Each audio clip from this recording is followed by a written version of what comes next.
Good morning, class. Today, let us discuss the sources of history, page number 103. Under sources of history, we have various sources, that is, archaeological sources, first of all, literary sources. Next comes your in this book there are also other sources, some like unknown scripts and all, but however here you will get basically about two sources, that is the archaeological sources and the literary sources.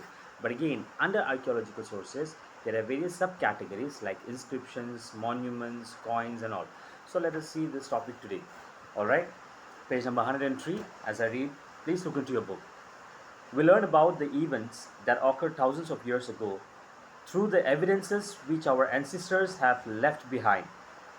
So, see, basically, underline that. How do we come to know about the events which took place, hundred and thousands of years ago? It's through the evidences which was left by our ancestors and which helped us to know about those particular events. Because none of us, neither you nor me, were present hundred and thousands of years ago. Historians and archaeologists come up with path breaking information regarding the past with the help of these evidences. The sources material studied by historians to get relevant information can be divided into two categories, as I told you, that is archaeological and literary sources. Alright, please underline that. It can be divided into two categories. Okay, now under you see there is a figure given a kind of a flow chart in page number 104, left hand side on top. Under archaeological sources, there are various types of archaeological sources, that is inscriptions, monuments, coins, and other objects and artifacts. What about literary sources? Under literary sources, we have religious and secular texts, we have indigenous and foreign sources, and also literary texts composed in unknown script. So first of all, let us see archaeological sources. All right. Archaeological sources are discovered and studied under a separate branch or discipline of historical research, which is called archaeology. Underline what is archaeology? That means it is basically a separate branch which studies about the different, what do you call, archaeological sources. That's called archaeology. Studying of various archaeological sources is called archaeology in simple terms. Next sentence, the proper definition. Archaeology, it is the scientific study of the material remains of the past discovered through the excavations conducted at various historical sites. Underline, what is archaeology? The proper definition of archaeology. It is the scientific study of the material remains of the past discovered through excavations conducted at various sites, which means about the study of the past. Okay, but the scientific study about the study of the past, and especially with regard to the material. Okay, the study of materials, then which means those materials which are remains of the past in a scientific manner with proper facts and proofs. All right, now some of the study of, some of the materials of archaeology, or you can say the archaeologies which they study, which they refer to, are being mentioned. That is monuments, coins, sculptures, paintings, weapons, poetry, ornaments, and some different other objects, or you can call artifacts. Remember artifacts we have discussed in the earlier classes. What is artifacts? Now, this particular materials, that is monuments, coins, sculpture, and so on, how they are being excavated, they are unearthed, they are being dug out, okay, at the historical sites at various sources, okay. Now, these sources are very often, more reliable than the literary sources. We'll come to literary sources. What are literary sources? But first of all, let us talk about this archaeological sources. So that means they have got more more value when it comes to the study of history. Okay, when it comes to the sources of history, they have got the archaeological sources have got more value as compared to the literary sources. Why? Reason? Underline why? Because they reveal facts clearly and without any bias. What is bias? Okay, bias means without any kind of a favorism. All right, without kind of any partiality, you can say that. in in your context so that you can understand in a better way. So it's neuter. Okay, what the way they get, the way what is being found, that is what is being described, or that is what is being presented. That's called without bias. So that is the reason that the archaeological sources has got more value as compared to the literary sources. Next para. Literary sources include a written form. What is literary sources? A written form. These are important as they record the cultural, social, political, and economic state of affairs of the period during which they compose. Now, see, I'll tell you, as it is being mentioned that literary sources are a kind of a, record, written record. Now, written, that means it was written by someone else, right? An individual, a person. Now, that is something which can also be biased. Like, now, supposingly, say, if I write a book about myself, all right, if I write a book about myself, what will I do? I will make sure that I write all the good things, all right. There will be not even one single negative point about me. I am this, I am that. That is called biasness, okay, without presenting the fact. So that is the reason that literary sources are given less value as compared to this, what you call, archaeological sources. Now, some of the literary sources, some of the scripts mentioned on the right hand side, page number 104, on top, right hand side. Different scripts such as Brahmi, Kharosthi, Devangiri, Aramaic, Roman, and what is that, pictographic, etc., are used to compose this text. The scripts which are used for literary sources. Please underline. I hope you are seeing. I don't have to say. All right. There are many literary texts that were that were not written and used no script. All right. Then how? They weren't written and they didn't use any script. Let's see. They were transferred from one generation to the other, that is orally, verbally, okay, without any written form. Like you can say in the form of stories, all right, in the form of stories about the past, the fact stories. Now, let us see. So, in general, we saw what we mean by archaeological sources and literary sources. Now, specifically, we will talk about archaeological sources first, and then we will next go to literary. So, let us begin with archaeological. As I told you that it can be categorized, into different types. That is inscription, monuments, coins, right? And among all this inscription, monuments, coins, and also some other objects like artifacts and all, coins are the most important when we study about archaeological sources. We'll get to see why coins are the most important if it is mentioned in the text. As we gradually move forward, we'll come to know. Let's start with inscriptions. What do you mean by inscriptions? Writing on pillars, rocks, cave, walls of forts, clay tablets, metal plates, houses, and tombs are called inscriptions. Underline that. That means the writing which we basically find, on the, what you call, on the objects which were made during those past olden days. Okay, if any kind of writing, any kind of picture, anything we find out there, which depicts or which is trying to tell us, present us with some information, that's called inscription in layman's term. Now, this inscription, what do we get to know from this inscription? Let's see. They provide us political and social information of the past.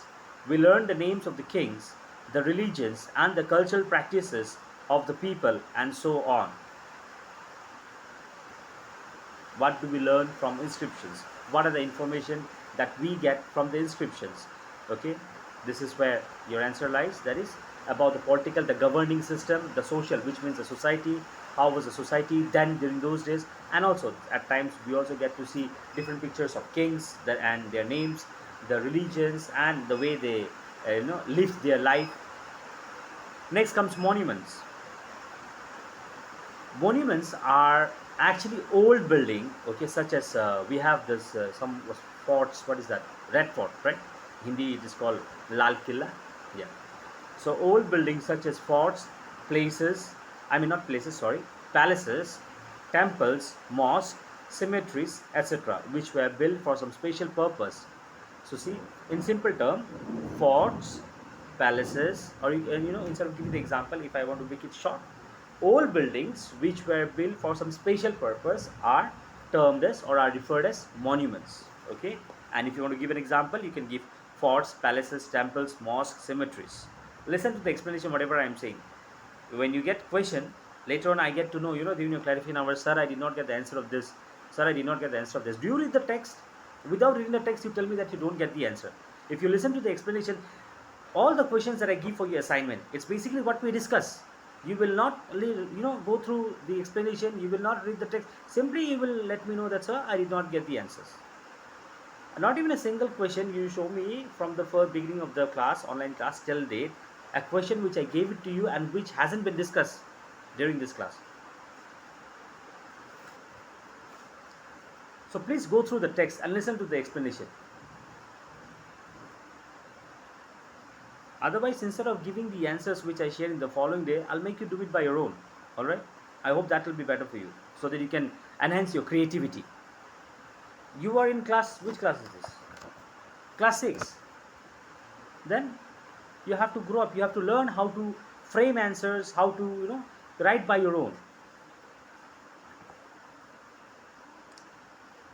Next sentence.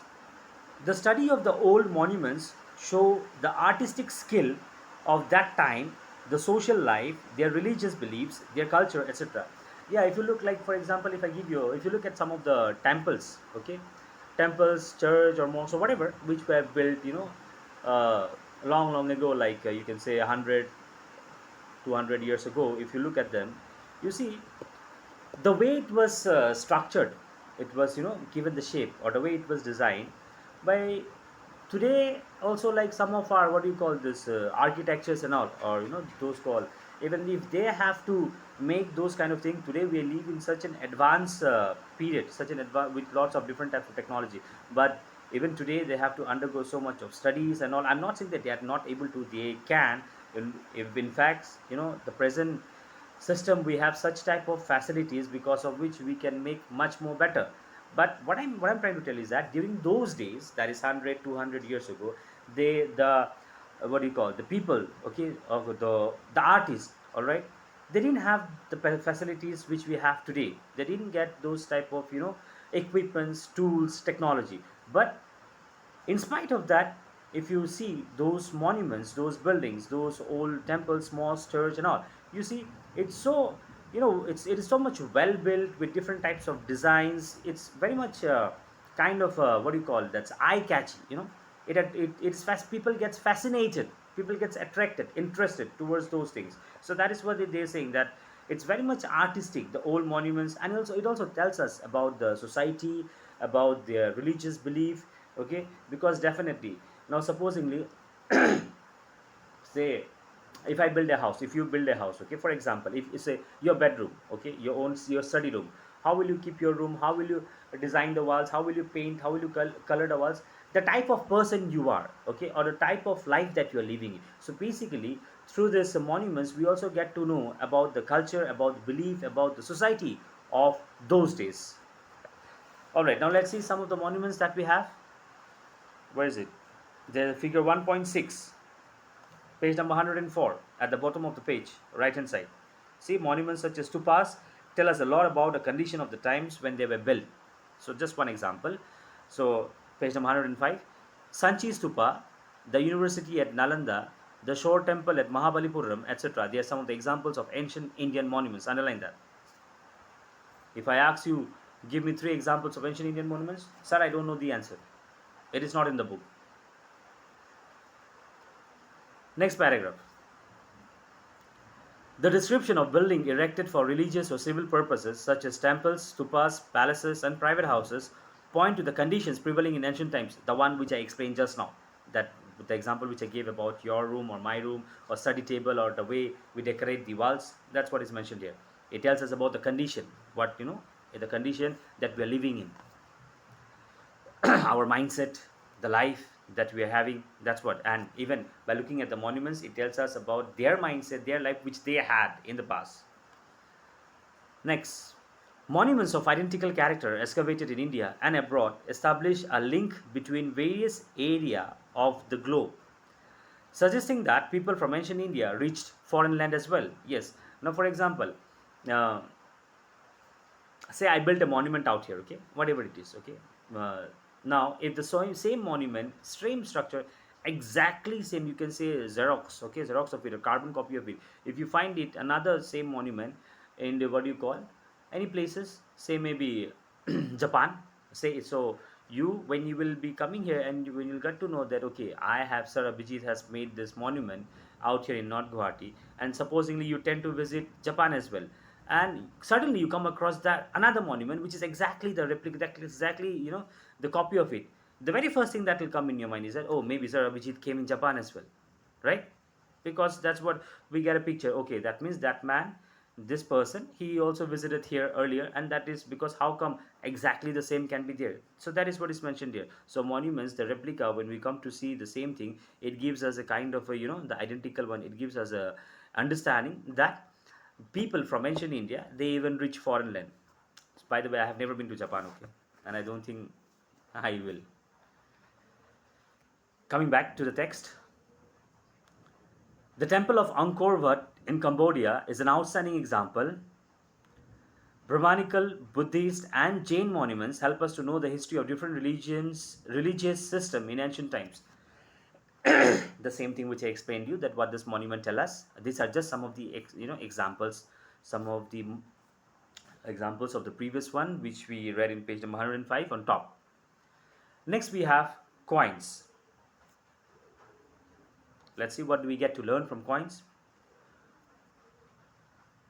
Coins in ancient India, they were made of different materials such as bronze, lead, copper, silver, and gold.